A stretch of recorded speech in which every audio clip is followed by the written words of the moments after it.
Welcome to the Here's My Story channel. I'm Lauren. I jumped into the shower after gym class.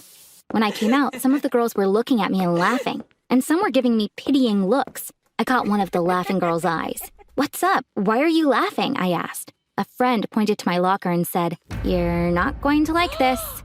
I turned to my locker. It was open and empty inside. "Where are my clothes?" I screamed. The same friend replied, "Charlotte took them. I told her not to, but she didn't listen." There I was, stranded in the locker room with a towel wrapped around my body. My enemy Charlotte had stolen my clothes from my locker and took them away. I knew why she had done it. We had a chemistry exam the day before. As usual, Charlotte hadn't studied. She sat in the chair behind me. She wanted to copy from my paper. Throughout the exam, she kept whispering, "Move to the right. I can't see. Show me the answer to the other question." After the exam, I said to her, "Charlotte, what you're doing is dangerous. You could get both of us into trouble." "Don't you say that again, or you'll have to deal with the consequences," she screamed. So I guess her taking my clothes were the consequences she was talking about. Even though she pulled these kinds of tricks all the time, I couldn't fight back because her father was the general manager of the company my father worked for.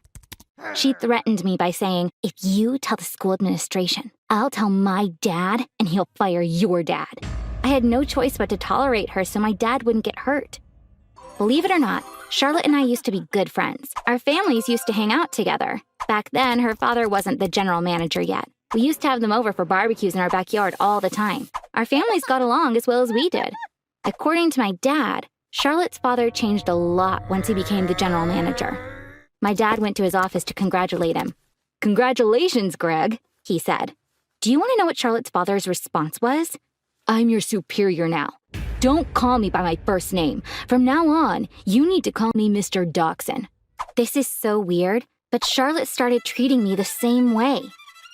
One morning when we got off the bus, she threw me her backpack. "Take this to class. I'm going to check my makeup in the restroom," she said and rushed away. I yelled after her, "Charlotte, what do you mean? Why are you ordering me around now?" She walked away without a word. We had math class that day. We were assigned some challenging homework. Charlotte came to me after class. "We're going out of town this weekend. You're doing my math homework. Send it to me Sunday night," she said. "Excuse me? Why am I doing your math homework? You need to watch your tone and stop bossing me around," I told her. "You realize that my dad is the reason why you're able to pay your bills, right? You'll be doing my homework from now on, or you'll have to deal with the consequences," she said. My dad has been working for this company for the last 3 years. Prior to this job, he was unemployed for a whole year. He got depressed because he couldn't find work. I had to keep quiet because I didn't want my dad to get hurt. From that day on, Charlotte started taking advantage of me. But there was nothing I could do. I had to do everything she told me to. One evening, my mom said, "Honey, my company gave me a Macy's gift card. Let's go get something for you tomorrow." "Mom, I don't need anything right now. You should go and get something for yourself," I responded. When my mom insisted, saying, "Then let's spend half on you and the other half on me," I had to say yes. The next day we went to Macy's. My mom got me a pair of pink capri pants. She picked a dress for herself and got into a fitting room to try it on. As I was waiting for my mom, I saw Charlotte. She didn't see me. She also found herself a fitting room to try on some clothes she'd picked up. Mom came out of the fitting room. "I don't like this one. I'll try to find another dress," she said. I was already getting enough of Charlotte at school. I didn't want to have to deal with her here as well. "Mom, this place is getting stuffy. I'll wait for you at the door," I said, quickly walking away. I walked across the street and started waiting over there so Charlotte wouldn't see me when she left the store. After a while, Charlotte came out. Since she wasn't carrying any shopping bags, she probably didn't like any of the things she tried on. Meanwhile, I noticed something. She was wearing the pink capri pants I had just gotten. What a coincidence. Charlotte has the same pants. We'll accidentally be twinning if we wear them to school on the same day, I thought. Then I suddenly understood. I said to myself, if she had been wearing those pants when she was going into the fitting room, I would have definitely noticed. That means she just bought them. But why would she put them on the second she bought them? It didn't make much sense for her to put on the pants she just bought and then leave with them. There was only one explanation for this. Charlotte put the capri pants on in the fitting room and then never took them off. She stole them. On the other hand, there was no reason why she would do that. They were very well off financially. Maybe I didn't really notice what she was wearing when I first saw her, I thought. I didn't even tell my mom about it because I wasn't sure. A few weeks passed. A kid in my class named Toby asked, "Hey, what are you doing this weekend? You want to do something?" "Oh, my grandma's visiting," I replied. Actually, that was a lie. I didn't want to go out with Toby because there was someone else I liked. When Charlotte saw Toby was with me, she rushed over. "What were you and Toby talking about? I don't want to see you near him again," she yelled. I had no clue that Charlotte was into Toby. "You don't have to be upset. He wanted to go out on the weekend, but I made up an excuse," I said. "Toby can't be into you. I'm sure you were hitting on him. You'll pay for this," she screamed. Whatever I said, I couldn't convince her that she wasn't right. She wouldn't believe me. "You'll get the punishment you deserve," she said as she walked away.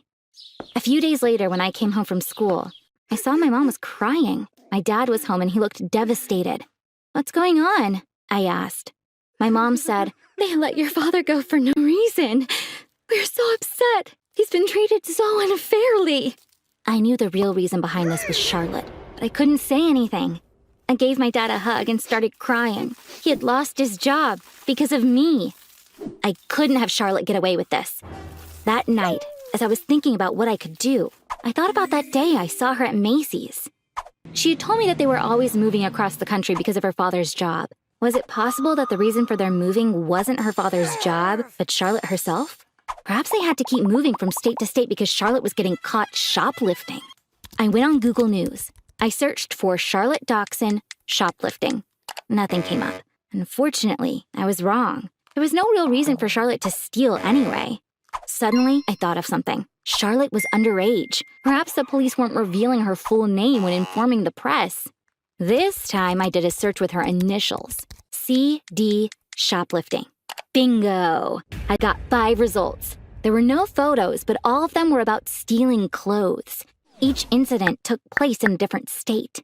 And brace yourself, the stores were all Macy's. I had a really important clue, but it still wasn't enough to corner Charlotte. I needed stronger evidence. I skipped school that week. I waited on the sidewalk across from Macy's every day. On Thursday, just as I was about to give up, I saw Charlotte. I was so excited. I took her photos as she was going into the store. You know why I did that, right? If she planned on pulling the same trick, she would be wearing the clothes she stole while leaving the store. 20 minutes later, Charlotte left the store and, just as I suspected, was wearing different clothes. I took more photos of her. This was important evidence. Using these photos, I could prove that she was a thief. I ran home. My parents were still devastated. They were surprised to see me so happy. "I have great news for you," I said, and started to tell them what Charlotte had been putting me through for months. My dad said, "Why didn't you tell us? Her father, Greg, was acting the same way with me and I couldn't say anything, but you didn't have to take it." "That's okay, Dad. Soon they'll no longer be our problem," I said, explaining everything that happened since that day I saw Charlotte at Macy's. I showed them the first news stories I found on Google. Then the photos I took in front of the store. They were really surprised about Charlotte's obsessive stealing from Macy's using the same trick. The next day, my dad took the photos from me and went to work. According to what my dad told us, Greg was shocked to see the photos. "Charlotte's shoplifting again? But she's in treatment. We thought she wasn't stealing anymore," he said. Apparently, Charlotte had a behavioral disorder called shoplifting addiction. People living with this psychiatric condition generally shoplift from grocery stores. Some of them, like Charlotte, get obsessed with one clothing store and keep stealing from that same place. Greg also had an important confession to make. "Unfortunately, I fired you because my daughter wanted me to. Her psychiatrist warned us, saying anytime Charlotte gets stressed, she'll get back to stealing again. When Charlotte asked me to fire you, I just had to do it. I didn't know she was still stealing while getting treatment. I simply didn't know." Then he apologized to my dad and rehired him on the spot. The following day, I saw Charlotte at school. She changed her lane when she saw me. Apparently, her dad had told her everything. I ran and caught up with her. "I'm not going to show the photos I took of you to anyone.